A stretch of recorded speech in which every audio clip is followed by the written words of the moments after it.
Nos haremos un par de preguntas como introducción al libro a los Hebreos. La primera pregunta es: ¿cómo puede recaer un cristiano que ha sido santificado? Hecha de otra forma sería: ¿cómo se puede volver atrás un creyente convertido? ¿Cómo?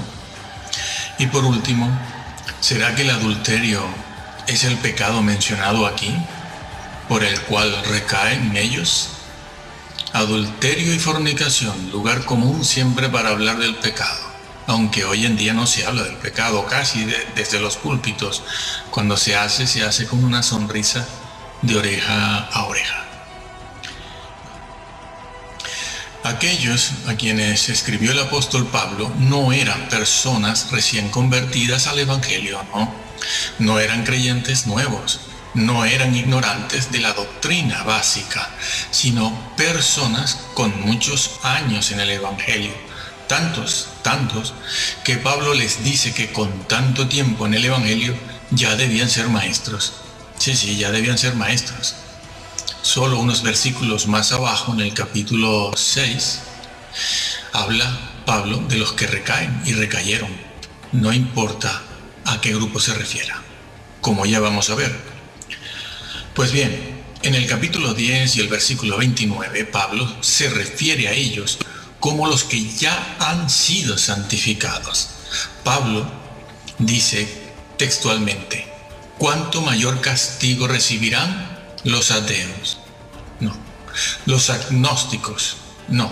Los curas, no.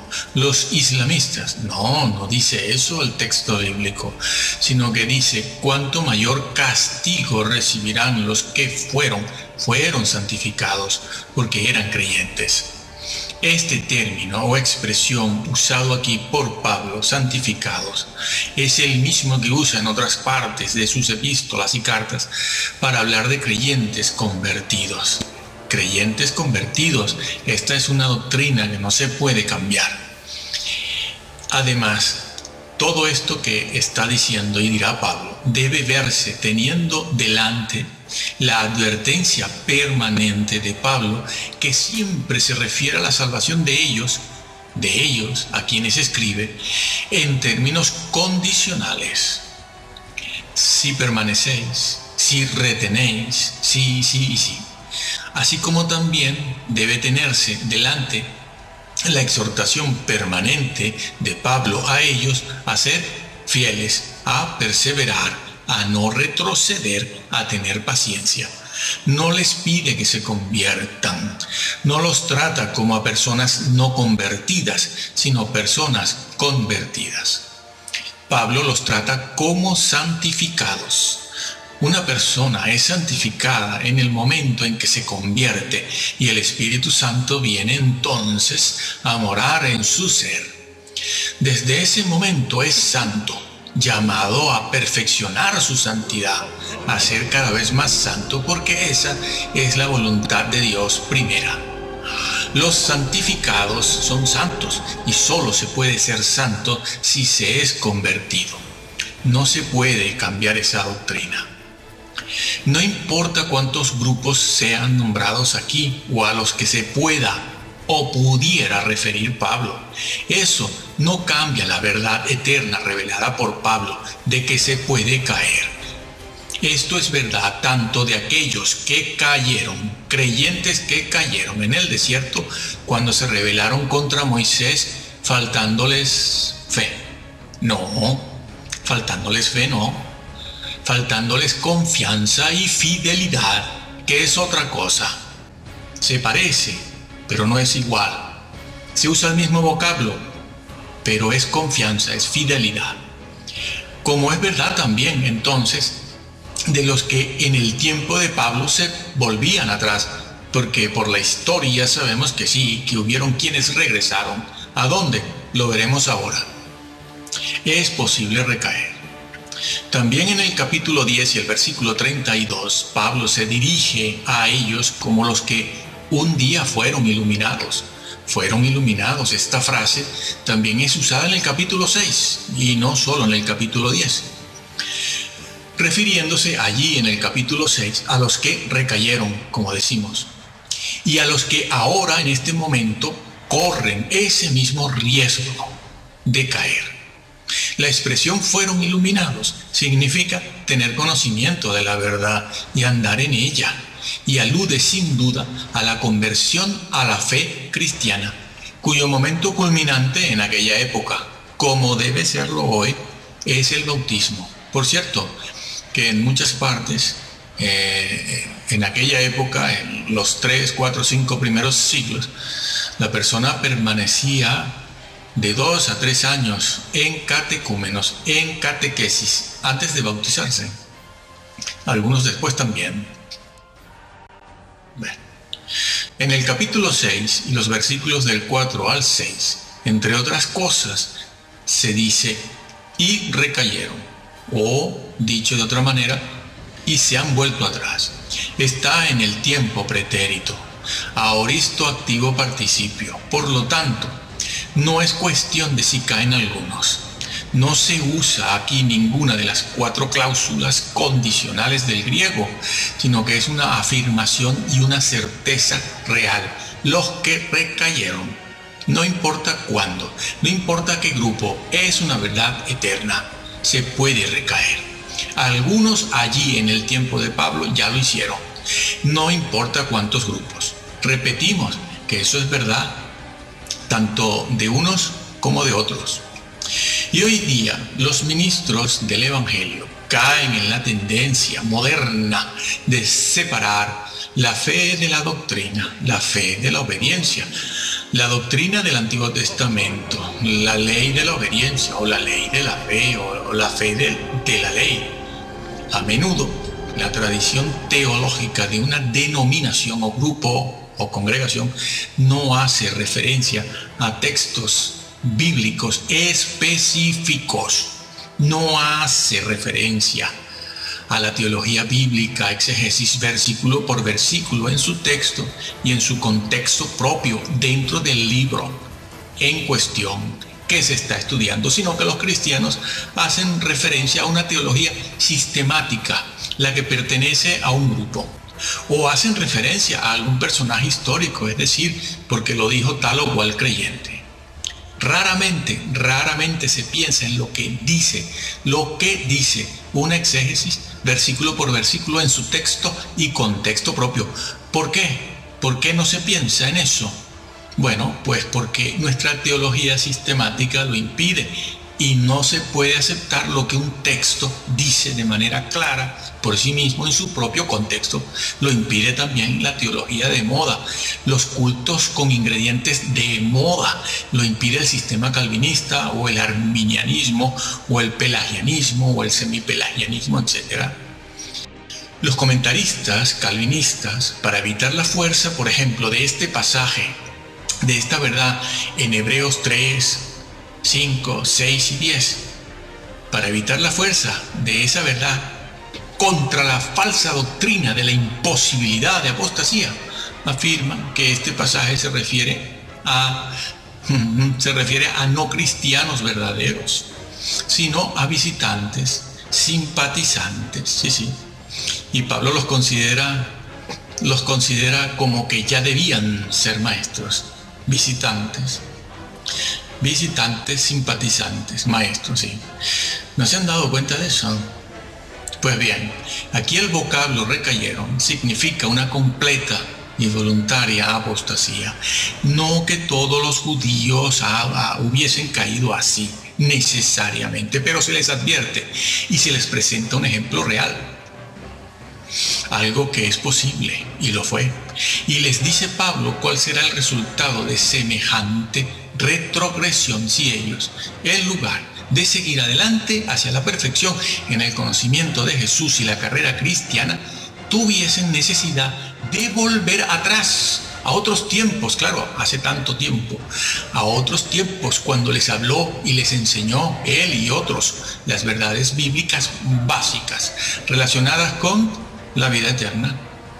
La vida eterna, como el tema del pecado, la conversión, el arrepentimiento, el bautismo, la acción y el poder del Espíritu Santo, la vida futura, etcétera, etcétera. Asuntos que conocieron en su momento cuando se convirtieron. En el libro a los Hebreos, el capítulo 6, los versículos 11 y 12, Pablo les dice a los creyentes lo siguiente, y leo: y deseamos que cada uno de vosotros muestre la misma diligencia hasta el fin, para la plena certeza de la esperanza, no autosuficiencia, que no os hagáis perezosos, sino que sigáis el ejemplo de aquellos que por la fe y la paciencia heredan las promesas de Dios. Pablo les dice a estos creyentes que no sean perezosos y que imiten a aquellos que con paciencia heredan las promesas de Dios. Bueno, aquí algunos creyentes quisieran por la palabra promesa entender premios o rinconcitos en el cielo, frustrando así los propósitos y la verdad eterna del mismo Señor Jesús revelada en su mensaje, pues el propósito de la conversión al cristianismo no son los rinconcitos en el cielo, no es escapar del infierno, sino ser como Cristo fue. Ser como Cristo fue. Ya que hablamos tanto de la predestinación, no somos predestinados a ser salvos. Lo que dice el libro de Romanos es que somos predestinados a ser hechos a la imagen de Cristo. No es lo mismo, no. Creen todos, de todo tipo de denominación, todo tipo de cristiano, todo grupo cree, pero ser predestinados a ser como Cristo, no. Entonces, hemos sido llamados a eso. Jesús redimió a personas que estarían librando batallas imitándole a Él, porque eso cuesta. No pensó Jesús en cristianos que calentaran bancos y repartieran bolsitas de comida, esperando, aunque fuera, barrer las calles del cielo. Eso es ir contra la enseñanza bíblica y frustrar el propósito eterno de Dios mismo, que lo que quiere son pequeños Cristos en esta tierra. Si no lo hacemos aquí, no entraremos, porque ese es el propósito de que estemos aquí ahora. Además, en estos dos versículos leídos se pone en contraste el hecho de ser perezosos con la actitud y conducta opuesta, es decir, perezosos en contraste con la perseverancia en el crecimiento y en el conocimiento de la persona de Jesús, lo cual traerá un crecimiento espiritual constante necesario para alcanzar la salvación que hemos obtenido por fe, cosa que Pablo les está demandando a ellos, que no quiten sus ojos de Jesús. A quienes escribe su carta se los dice, les pide fidelidad. No, fe no.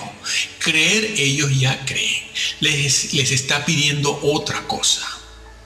Pues bien, el vocablo griego usado aquí para perezosos es nothros, que puede traducirse al castellano por perezoso, pusilánime, torpe, indolente, flojo. En el hebreo, esta palabra se traduce por lento de corazón, entendiendo corazón como la persona misma. Y también se puede traducir, y así se encuentra, como varón menguado. Sí, varón menguado, varón oscuro. No, oscuro de piel, no se refiere a la piel, se refiere a un hombre de baja condición. Bueno, no lo digo yo, eso es lo que está escrito. Averígüese. ¿Y a qué se refiere el apóstol con esta palabra perezosos? ¿Es que acaso estos cristianos son tontos? Perezosos, tontos, idiotas, retardados, inmensos. Quizás se refiere Pablo a una pereza de naturaleza física o patológica, mental, espiritual, social, falta de obras sociales. Nos van a salvar las obras sociales. No, yo las hago, Pereza, ¿en qué? ¿Y por qué es importante esta declaración? Bien, es importante esta exhortación de Pablo a no ser perezosos porque está en el marco y en el contexto de una afirmación y declaración todavía más seria y más grave, a saber, la advertencia de Pablo que dice lo siguiente: si los que un día recibieron la luz del Espíritu Santo y se convirtieron, recaen y vuelven atrás, es imposible que puedan ser renovados, restaurados otra vez para vida eterna. Esta advertencia de recaer es una fantasía, es una hipótesis, es un supuesto que jamás se podría realizar, porque tal cosa como recaer no puede suceder. Con lo cual estaría manipulando el apóstol a aquellos creyentes a los que se dirige con enseñanzas falsas para tratar de conseguir sus fines y propósitos de vida eterna. Sí, manipulando todo para obligarlos a creer y a ser fieles. Obligarlos. Coacción. Entonces cabe la pregunta: ¿manipularon Jesús y los apóstoles también las metáforas, las analogías, las hipérboles o las historias que contaron con una semántica confusa para hacer que la gente les entendiera y obedecieran? La exhortación: no seáis perezosos o negligentes, se repite en varios lugares en las epístolas y cartas de Pablo, así como en todo el Nuevo Testamento. Por ejemplo, en el mismo libro de Hebreos, el capítulo 5, el versículo 11, Pablo usa el mismo vocablo, torpes o perezosos, para decirles a ellos que después de tanto tiempo de ser creyentes, y por lo tanto, como consecuencia, debiendo ser ya maestros de la doctrina, maestros de la verdad, maestros de todo el consejo bíblico, sin embargo se habían hecho perezosos. Allí se los dice también: tardos para oír y aprender. Les dice Pablo que se han vuelto torpes, no quieren usar la mente. No se trata pues de una torpeza patológica o física, o porque hace mucho calor. Deberían ellos ser ya maestros de la verdad eterna, de la doctrina, que en este caso en particular, en el libro de Hebreos, se refiere a aquella doctrina que conoce y sabe bien todo lo relacionado con la persona y la obra del Hijo de Dios, Jesús, la persona y la obra del único y más grande ser que jamás existirá, Jesús, el humano perfecto ante el trono de Dios, el Rey de la creación, el verdadero Dios y verdadero hombre ante el cual todos en aquel día habremos de dar cuenta, porque todos necesitamos un mediador que medie por nosotros ante el Supremo Juez en aquel día. Y en aquel día no habrá Nefilim, ni festín Illuminati que valga, ni híbridos, ni personajes de las galaxias, ni nueva era, que puedan escapar de la condenación eterna si no se arrepienten en esta vida a tiempo y de verdad y se someten al reinado de Cristo. Nadie quiere un rey, pero Cristo es un rey. Afortunadamente es un rey bueno, manso y poderoso, justo, completamente justo. Pero aquellos creyentes a los que Pablo escribe se habían vuelto retardados, flojos de mente para un vigoroso crecimiento en el conocimiento de la persona de Jesús y de la vida y la carrera cristiana. Veremos por qué. Flojos de mente para un vigoroso crecimiento en el conocimiento de Jesús, el Salvador, el Conquistador, el guerrero invencible, el príncipe de los ejércitos celestiales. Sí. Así también es calificado en la Biblia. Jesús es un guerrero y es un príncipe de los ejércitos del cielo. Pues bien, en los 5 primeros capítulos del libro de Hebreos, Pablo hace una exaltación de la persona y obra de Jesús. ¿Por qué había que hacerla? Porque era necesario.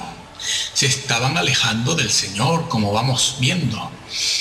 Eso hace una exaltación de la persona y la obra de Jesús frente al resto de los seres de la creación, porque muchos de aquellos creyentes corrían el riesgo de malinterpretar a Cristo y al cristianismo, Otros creyentes, entre ellos, corrían el peligro de poner al lado de Jesús a otros personajes que les ayudaran a obtener el tan deseado estado del bienestar, éxito y felicidad en la vida, y una vida espiritual superior, claro. Querían poner seres que les evitaran las persecuciones y el ultraje. Y otros creyentes, otros entre ellos, llegaron a extraviar la doctrina bíblica, creando un Cristo y una salvación según el parecer personal del líder de turno, como sucede justo en este mismo momento, y estaba profetizado que sería así aquí, ahora. Y nadie siente nunca que está cayendo en una herejía. Yo no he visto a nadie, yo tampoco me autoculpo, ni veo que nadie lo haga. Aquí todos vamos para el cielo. Pero es sobre este trasfondo que escribe Pablo. Y es por eso que una y otra vez el apóstol les explica quién es Jesús. Lo hace. ¿Quién es Jesús? Lo hace a lo largo de todo el libro de Hebreos. Les explica cuál es el origen de la persona de Jesús. Y en forma resumida, el apóstol llega a decir, entre otras cosas, que Jesús es la imagen misma de Dios. ¿Por qué les dice Pablo esto a ellos ahora? Porque había necesidad de decírselos. A ellos recordarles que en Jesús está todo. Él es la imagen de Dios. Jesús es el alfa y el omega, al principio y el fin, lo encierra todo. Y todo lo puede. Ha sido puesto sobre toda potestad en el cielo y en la tierra. Él es la imagen. No. Él no es un arcángel. Los arcángeles no tienen deidad. Los arcángeles son seres creados, salidos de la mano de Dios, no del seno del Padre. Él es la imagen. Eso quiere decir que Jesús tiene su persona, tiene deidad, posee deidad. Es decir, la esencia de Dios, la naturaleza de Dios es deidad, y solo es deidad Dios, y solo Dios tiene deidad. Y Jesús tenía esa deidad. Por lo tanto, por eso se ha dicho durante toda la historia y hoy en día que Jesús es Dios. No que sea el Padre, es el Hijo, pero tiene deidad. Por lo tanto, es igual al Padre. Cara a cara estaba con Él. En forma de Dios, existía en forma de Dios. Sí. Bueno, les dice y les recuerda, Jesús es la imagen misma de Dios. Y además les dice que ha sido entronizado sobre todos los seres de la creación, sean estos ángeles, arcángeles, querubines, serafines o héroes humanos. Por cierto, no existen dos tipos de arcángeles. Unos eternos, en este caso, según los adventistas, el arcángel Miguel, eterno, porque es el Hijo de Dios, y otros que no son eternos. Herejía. Eso es lo que no te va a dejar entrar, haber desvirtuado la persona de Jesús. Pues bien, Pablo les explica cómo y por qué es que Jesucristo está por encima y es superior a Moisés y a toda la clase sacerdotal. Les enseña Pablo en los capítulos del 7 al 9 cómo desempeña Jesús su oficio de sumo sacerdote ante el trono celestial. Como hombre no. Jesús en el cielo como Dios no intercede. Dios no intercede. Quien intercede ante el trono de Dios es un hombre con H, ese hombre que se llama Jesús, el hombre perfecto, el hombre completamente santo, porque lo que necesitamos los hombres aquí en la tierra es que alguien, otro hombre perfecto, arriba ante el trono, interceda por nosotros. ¿No te lo han explicado? Bueno, también les describe Pablo el tabernáculo terrenal, construido por Moisés, comparándolo con el tabernáculo celestial. Sí, hay un tabernáculo celestial, no te lo han explicado tampoco. Existe el terrenal, el que existía cuando Moisés en el Antiguo Testamento, es una copia del que está en el cielo, del que está allí donde está Dios en su trono. Pues les explica Pablo esto, y luego les explica en el capítulo 9 cómo Jesús entró en el tabernáculo celestial, logrando así cumplir todo lo tipificado en el antiguo pacto, mostrando allí, en el trono celestial, al Padre sus marcas redentoras, como hombre, marcas redentoras en pies, manos y costado.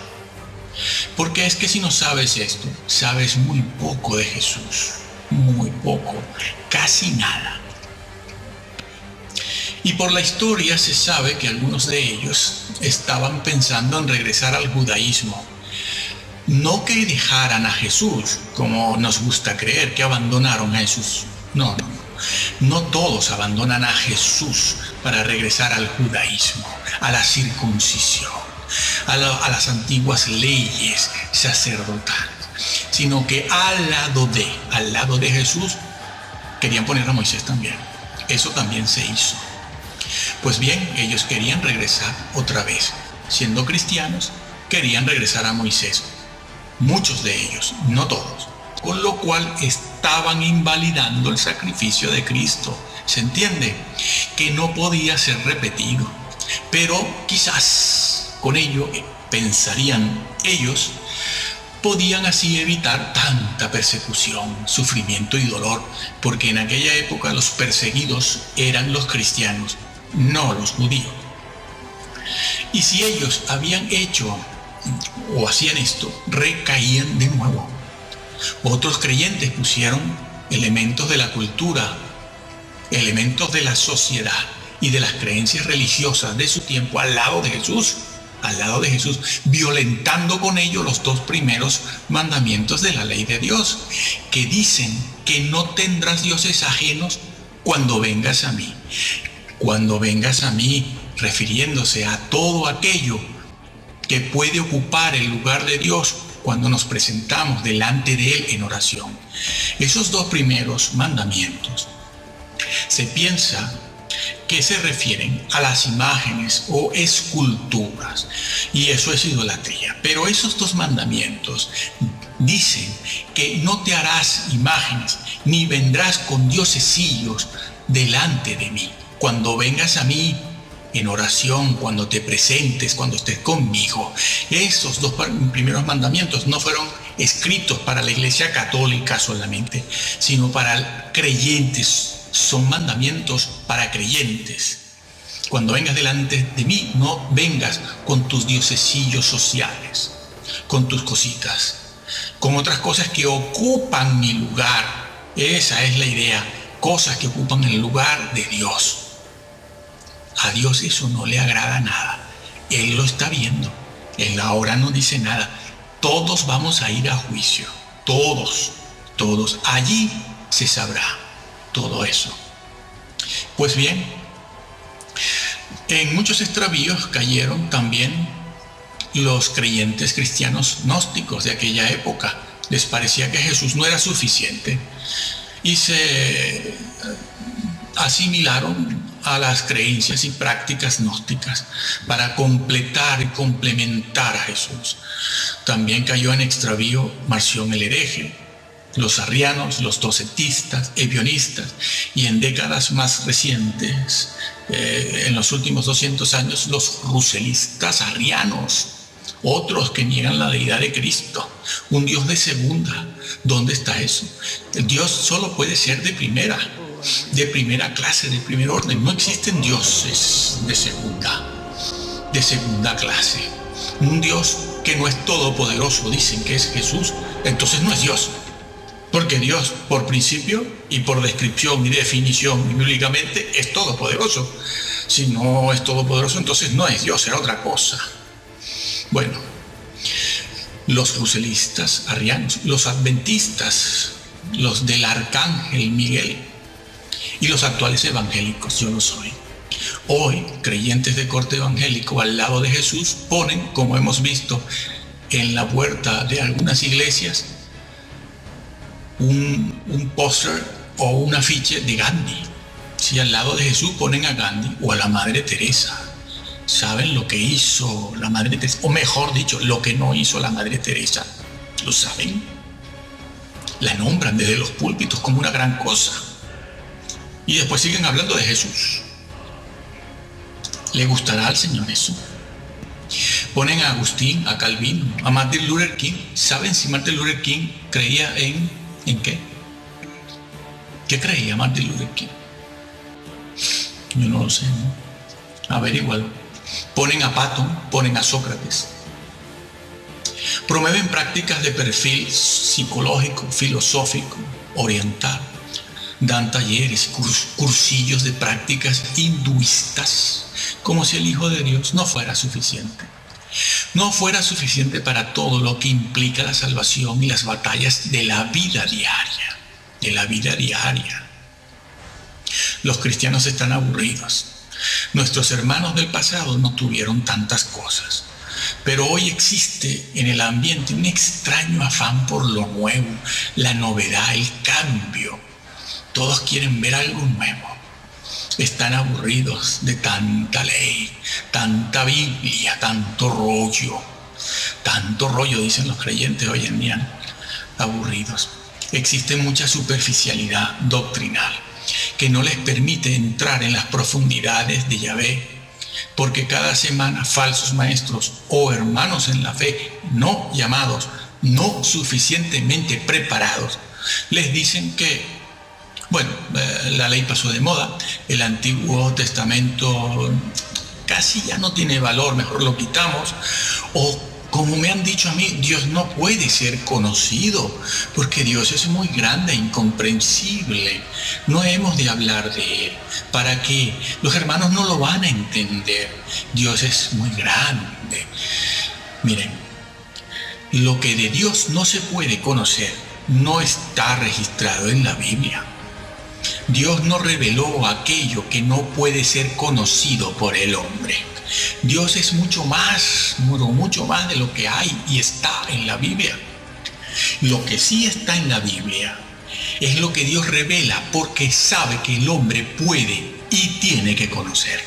Lo que está en la Biblia dicho del Señor y de Dios, su esencia, sus atributos, su personalidad, está dicho porque es algo que podemos conocer.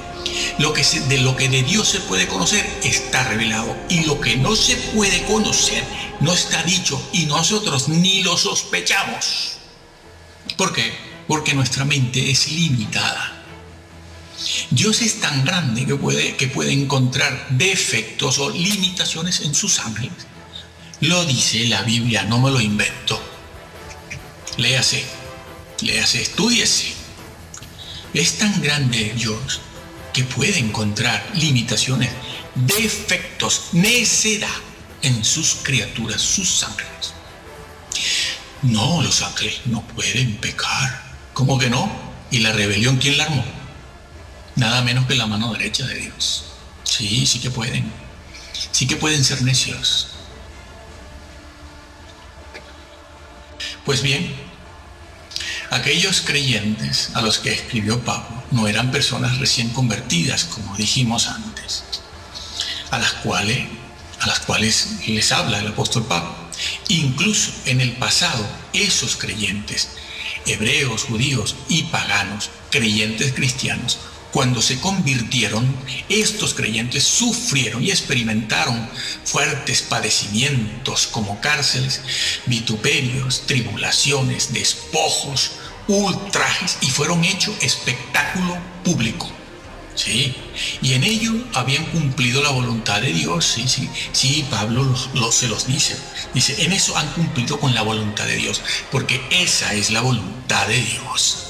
Que ahora la hayan cambiado, no Dios, los hombres. Habían pasado por momentos difíciles, por pruebas, persecuciones, y Pablo los alaba por ello, por lo bien que lo hicieron cuando se convirtieron, lo bien que se portaron, con qué fervor, con qué valentía, sin miedo a perder los bienes terrenales, materiales, sabiendo que en la eternidad tendrían más y mejores bienes duraderos. Lo hicieron muy bien. Pablo se los dice, y Pablo les dice y los felicita, porque habían servido, habían ministrado y ayudado a los santos, al pueblo de Dios, refiriéndose posiblemente Pablo con ello al servicio que aquellos hermanos habían prestado a los mismos apóstoles, misioneros, predicadores, en la labor de llevar el mensaje de salvación a toda lengua, tribu y pueblo. Les dice Pablo, fíjense en esto, les dice Pablo que Dios no es injusto para olvidar eso, no lo ha olvidado, que eso tiene su recompensa. Ah, sí, su recompensa segura, no. ¿Tiene su recompensa? Sí. Lo que decíamos al principio, sí permanecen en fidelidad, que no creyentes. Creyentes no, fieles, que es otra cosa. Así que estamos viendo que el problema de ellos no era un problema de adulterio. Aquí en el libro de Hebreos no se habla de adulterio, ni de fornicación, ni de robar, ni de matar. El problema es qué estamos haciendo con Jesús, qué se cree y qué se está haciendo con la vida y la carrera cristiana, y qué se está haciendo para cumplir con la voluntad de Dios, con la voluntad de Dios. Este pasaje enseña claramente la posibilidad de caer de la gracia de tal manera que una persona se pierda. No puede conformarse a la imagen de Cristo, el que pone al lado de Jesús las cosas del diario vivir, diosesillos, los que se afanan tanto. Esos no pueden conformarse a la imagen de Cristo. Aquí puede encontrarse una vez más también un error muy frecuente en los creyentes en general, de todo tipo, y es que aún si estos cristianos a los que escribe Pablo no han faltado ni fallado en el servicio práctico a sus hermanos en la fe, y no han fallado en la obra social, sin embargo, por no haber crecido como tenían que crecer en la vida y la carrera cristiana y en el conocimiento de la persona de Jesús como debían, y el conocimiento de la verdad como debían, corren el peligro de retroceder y perderse para siempre.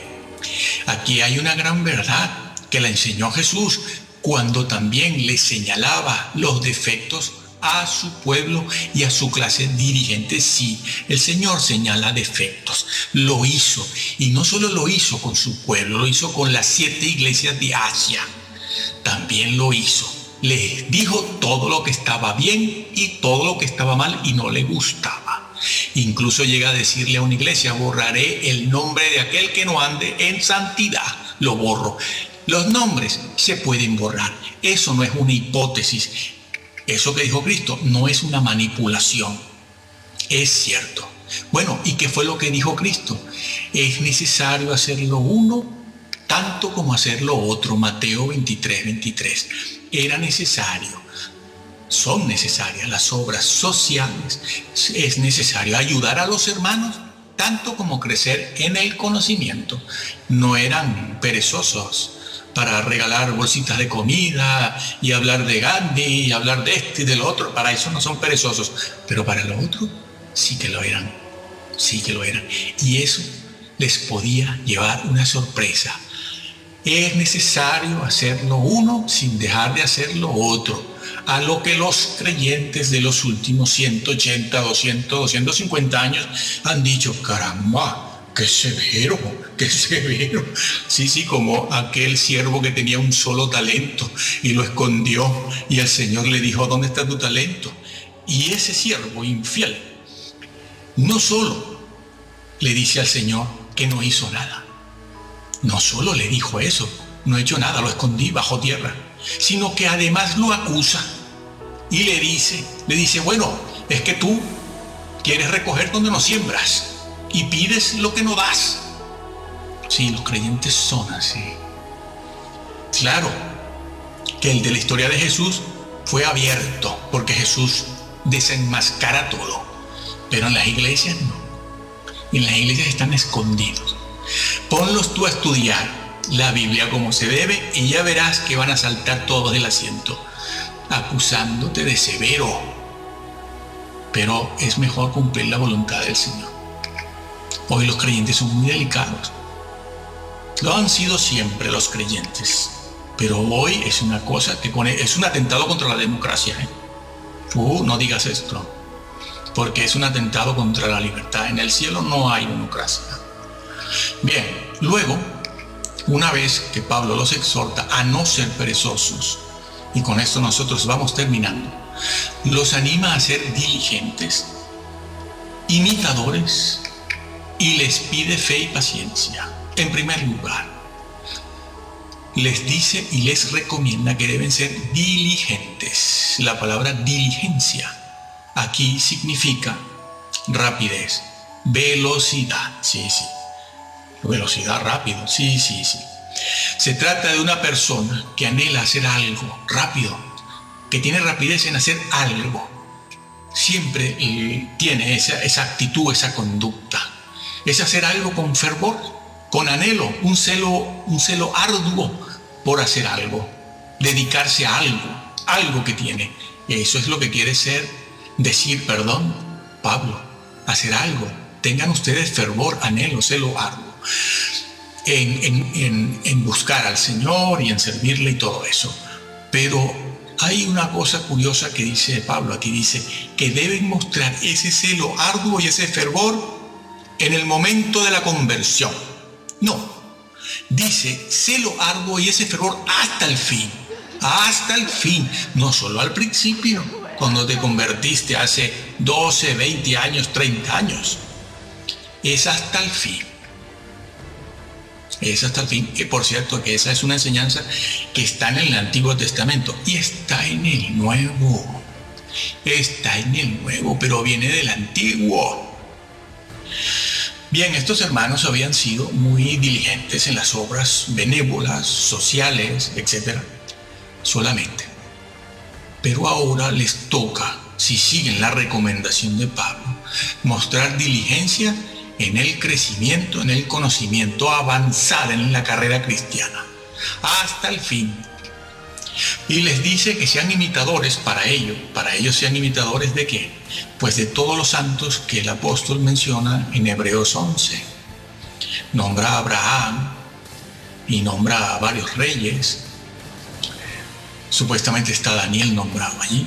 Todos los héroes, eso que nosotros llamamos héroes de la fe, están allí descritos. Pablo se los nombra, se los recuerda para que los imiten, desde Abraham, desde allí en adelante a todos, al rey David, todos los que fueron perseguidos también, que andaban deambulando, durmiendo en cuevas, vestidos con pieles de ovejas, pasando hambre, pasando frío a causa de la justicia, la divina, no la terrenal, que nos falla mucho, Ya saben lo que Jesús pensaba de los jueces, ¿lo saben? No saben lo que pensaba Jesús de los jueces. ¿Dónde utilizó el Señor la figura de un juez? ¿Y para qué?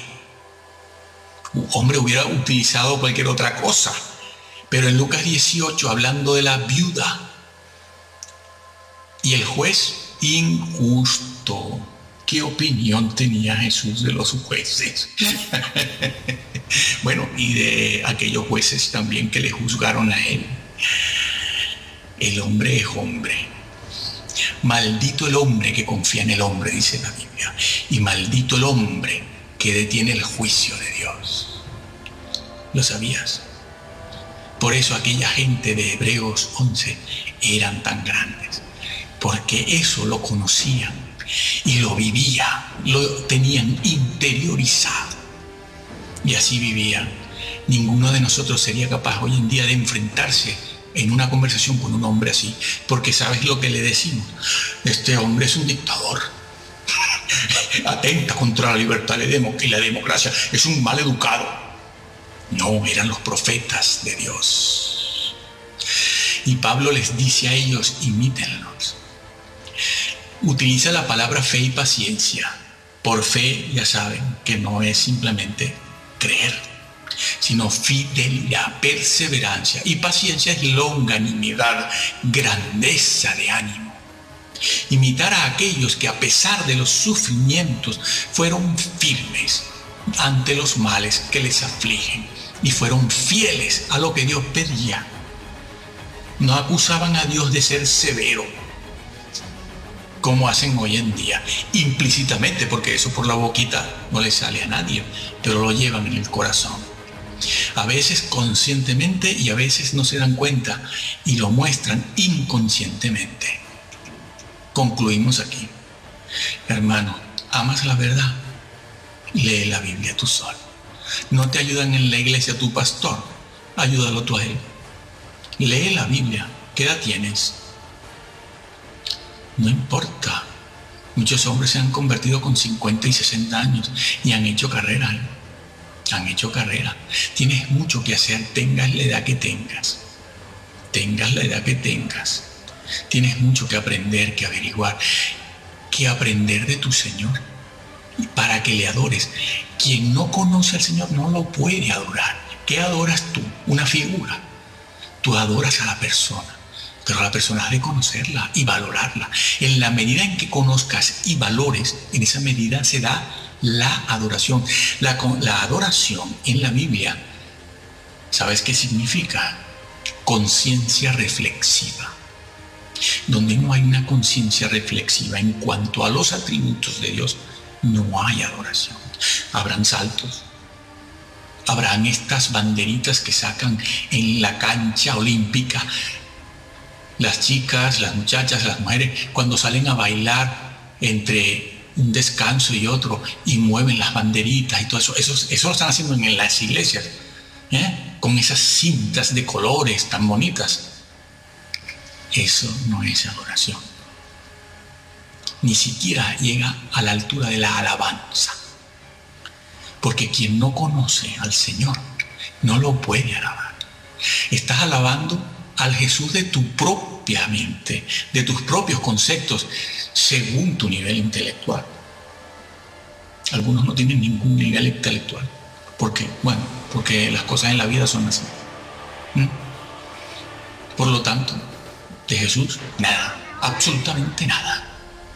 Pero ellos van a adorarlo. ¿Cómo? A saltar, a bailar, una bandera por aquí, otra por allá. Después el pastor, que necesita hacerse sentir, pues empieza a gritar o empieza a maldecir a otro ministro. Empieza a hablar de aquellos que atentan contra su poder y contra su ministerio. Pero es que el de allá hace lo mismo con él, ¿sabes? Y los creyentes de aquí están con este y los de allá están con el otro. Y es una pelea de perros, una pelea de gallos. Van con la cresta alzada y eso le encanta a la congregación. Oh, esos dejan el dinero allí y el pastor lo sabe. Y el pastor se llega a creer su propia mentira. El obispo, el cura, el que sea. Pero tú lee la Biblia si te quieres salvar. Ama la verdad. Busca amarla. Hoy hay muchas ayudas para saber qué dice la Biblia.